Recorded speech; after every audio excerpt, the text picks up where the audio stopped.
Всем привет! Сегодня у нас такой редкий, достаточно эксклюзивный и от этого, мне кажется, еще более интересный автомобиль.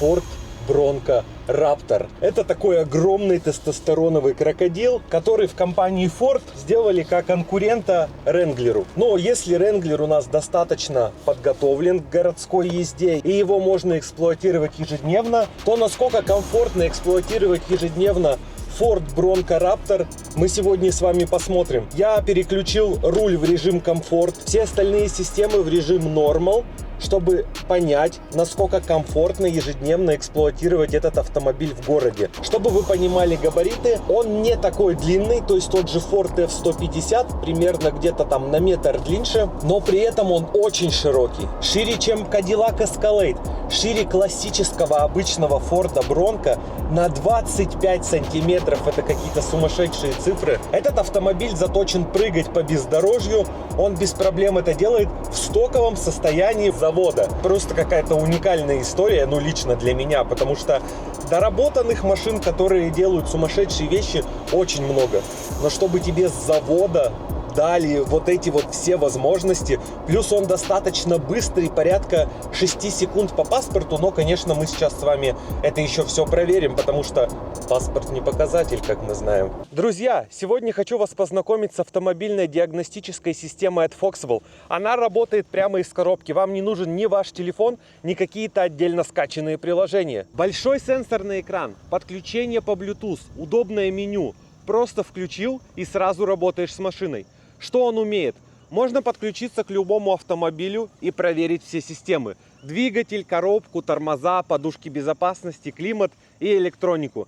Если где-то есть ошибка, он ее сразу покажет. Также здесь есть больше 30 сервисных функций. Например, можно сбросить напоминание о замене масла, чтобы лампочка больше не горела. Если меняли тормозную жидкость или колодки, прибор помогает правильно прокачать тормозную систему.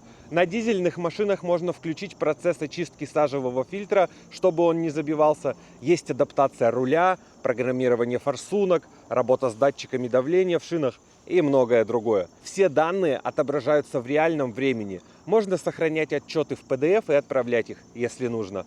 Удобно и для сервиса, и для себя лично. К тому же здесь есть 3 года бесплатных обновлений и пожизненная техническая поддержка. Купил и пользуешься без ограничений. Удобная вещь для любого автолюбителя. Экономит время, деньги и дает полный контроль над машиной. Ссылку оставляю в описании. Переходите, пользуйтесь. По трассе достаточно комфортно ехать, но мне кажется, что даже суперпрофессионалам в условиях толкотни где-то в центре города, в даунтауне вам будет не очень комфортно, потому что он действительно слишком широкий, это какое-то постоянное напряжение, увеличенное внимание к автомобилю. Это не про то, что вы можете. Никто не спорит, что вы хорошо водите и чувствуете свой автомобиль.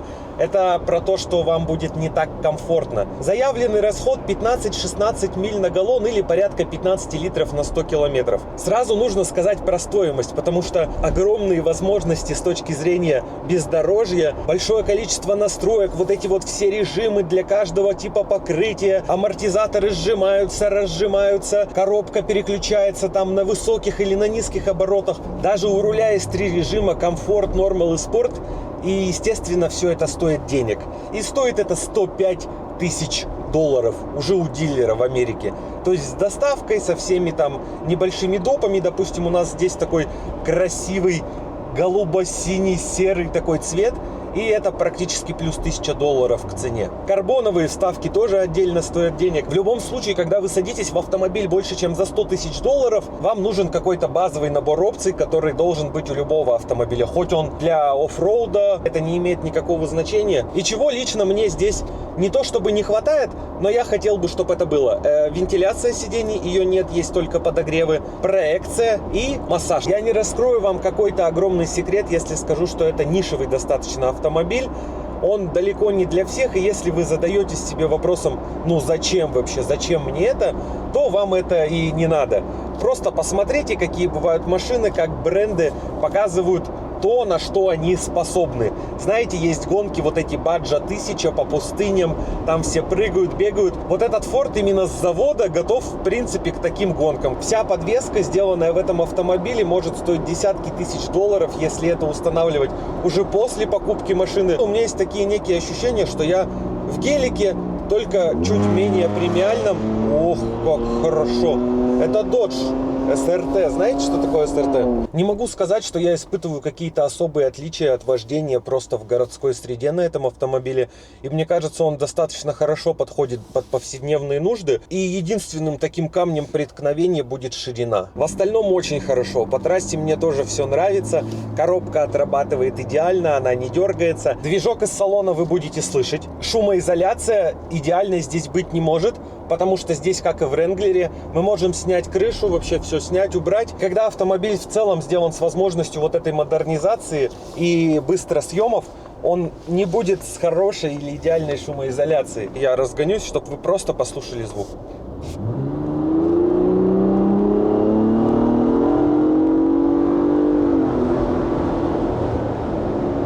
Все, двигатель ушел, я отпустил педаль газа. Ветер. Ветер слышно, конечно. Включаем автоматический полный привод и спорт режим.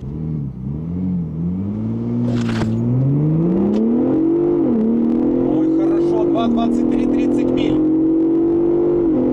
6,15. Очень хорошо. Он прямо стреляет. Ощущается приятнее и более эмоционально, чем какая-то маленькая машинка, которая за 3,5 секунды разгоняется. 6,15 это не что-то вау, но когда вы на этого крокодила тестостеронового со стороны посмотрите, насколько он огромный, у него даже вот, я не буду вам говорить, сколько у него клиренс, там под ним жить можно. Вас не будет абсолютно клиренс его никак интересовать никогда. И когда такое за 6,15 разгоняется, сейчас мы еще раз, само собой, разгонимся, у меня это такую улыбку вызывает. Я всегда сразу же получаю супер приятное ощущение, получаю вот эти эмоции. А это самое главное и самое ценное, как мне кажется.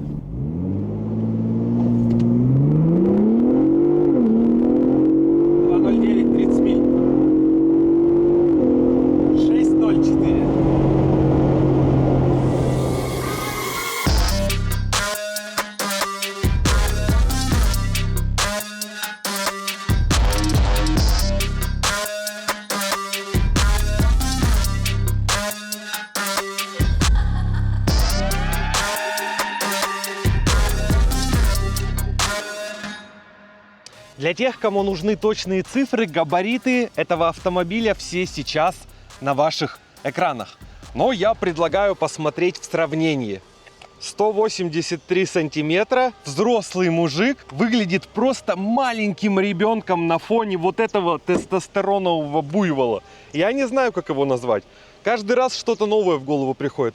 То мне кажется, что это буйвол, то тестостероновая пушка. Если вы хотите чувствовать себя чуточку увереннее, и чтобы по умолчанию к вам относились уважительно на дороге, то не пожалейте 105 тысяч долларов. Это явно дешевле гелика, но результат тот же. Результат — это я имею в виду реакцию людей на вас. На какие бы элементы этого автомобиля вы не смотрели, вы всегда увидите что-то качественное. Я про фирмы, которые здесь использовались. Колеса с завода стоят 37 дюймов, и это самая большая штатная резина для САФ в США.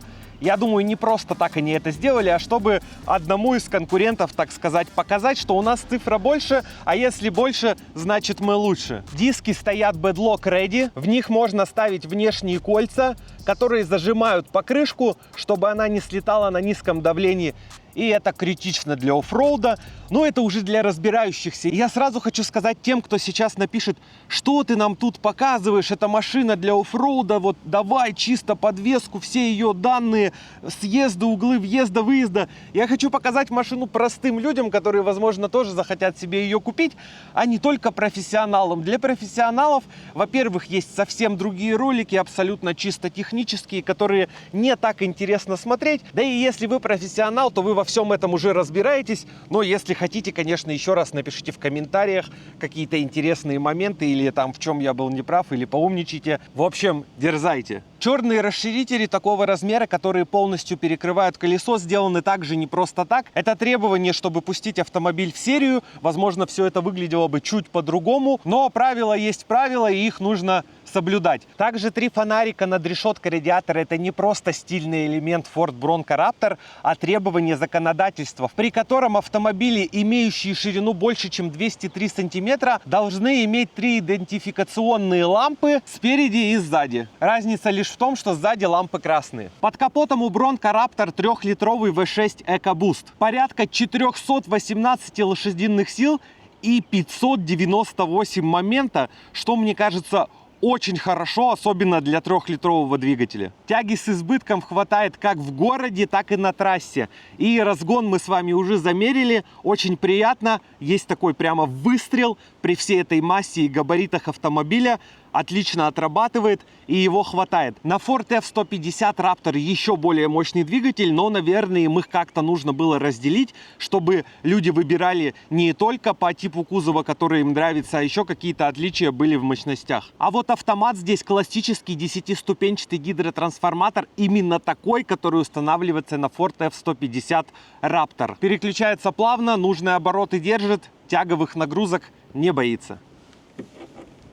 Подвеска и рама, вот где начинается безумие. Ford создал целую систему, из чего она состоит. И первое — это вот эти оранжевые амортизаторы Fox Life Valve. Адаптивная подвеска, которая в реальном времени регулирует жесткость в зависимости от покрытия и выбранного режима езды. Увеличенные рычаги, усиленная рама, стабилизаторы, алюминиевые компоненты — все это для максимального контроля на любой поверхности. Такая подвеска по уровню, как у гоночных трофи-траков. Стабилизатор передней оси отключается даже под нагрузкой. Это позволяет колесам двигаться независимо, расширяя артикуляцию подвески и, естественно, улучшая проходимость. Передний и задний блоки дифференциалов, что дает максимальный зацеп на бездорожье. Как я уже говорил, электроника настраивает трансмиссию, отклик газа, рулевое и подвеску под любой ландшафт. Песок, камни, грязь, спорт, буксировка и так далее. До сих пор не показал, как выглядит ключ. Исправляюсь.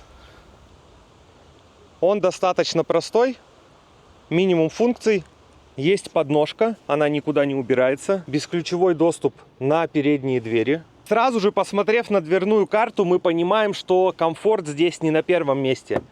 Вот это достаточно дешевый пластик. Дополнительные ручки для посадки присутствуют с обоих сторон. Давайте такой условный скрип-тест. Очень сильно ее тянул. Все держится. Электрорегулировки сидений, кожа, алькантара, комбинация, полностью оранжевые ремни. Это карбон и это доп-пакет. Карбоновые вставки также есть на руле, надпись Raptor.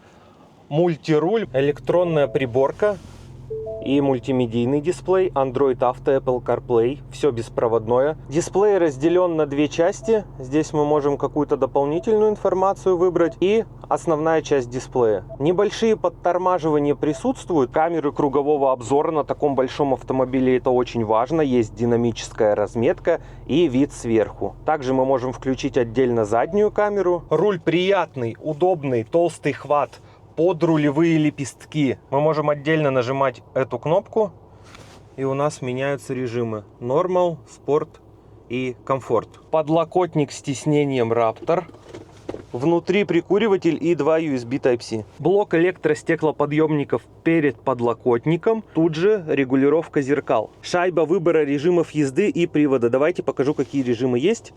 Вот такой прокруткой они меняются. Режимов очень много. И сразу, как только мы включим какой-то режим, показывает, как адаптируется автомобиль и что в нем изменяется. Если мы, допустим, включаем режим спорт, то все управление и подвеской, амортизаторами, и рулем, и двигателем переходит в режим S. Селектор КПП тоже с карбоновой вставкой. 2 подстаканника, Type-C и просто USB. 6 вспомогательных переключателей. Например, сюда вы можете подключить лебедку, световую балку или там, допустим, воздушный компрессор. Блок управления климатической установкой, двухзонный климат-контроль, подогревы сидений. Спереди у нас еще 2 Type-C. все закрыто пластиком, кожа пачкаться, царапаться и рваться не будет от задних пассажиров. Места сзади не так, чтобы много, но и не совсем мало. Подлокотник, 2 подстаканника, он еще такой очень маленький, стеклоподъемники автоматические и дефлекторы. Снизу также 2 USB Type-C и полноценная зарядка. Складывать сиденье второго ряда мы тоже, естественно, можем. Небольшая ступенька есть. Ровного пола у вас не будет. Полноразмерное запасное колесо. Отдельно мы можем открыть нижнюю часть и отдельно верхнюю. Вот такой огромный проем в ступеньках, который остается после складывания сидений. 12-вольтовая розетка, свет. С другой стороны также свет. И небольшая пластиковая ниша. Если иметь огромное желание, докопаться, конечно, можно до всего. Вот, например, смотрите, провода. Внизу набор инструментов, домкрат, небольшая ниша. Конечно, Ford Bronco Raptor — это очень нишевый автомобиль для каких-то определенных групп лиц. Уникальность этого автомобиля в том, что с завода он уже идет подготовленный практически ко всему. Конечно, эксперты бездорожья знают, как еще что-либо улучшить, как сделать какие-то еще изменения в подвеске, в поведении автомобиля. Но для тех, кто не хочет этим заниматься, но хочет получать кайф, мне кажется, это очень хороший автомобиль. Спасибо, что смотрите, пишите свои комментарии, буду рад почитать, ответить на них. Всем удачи, всем пока.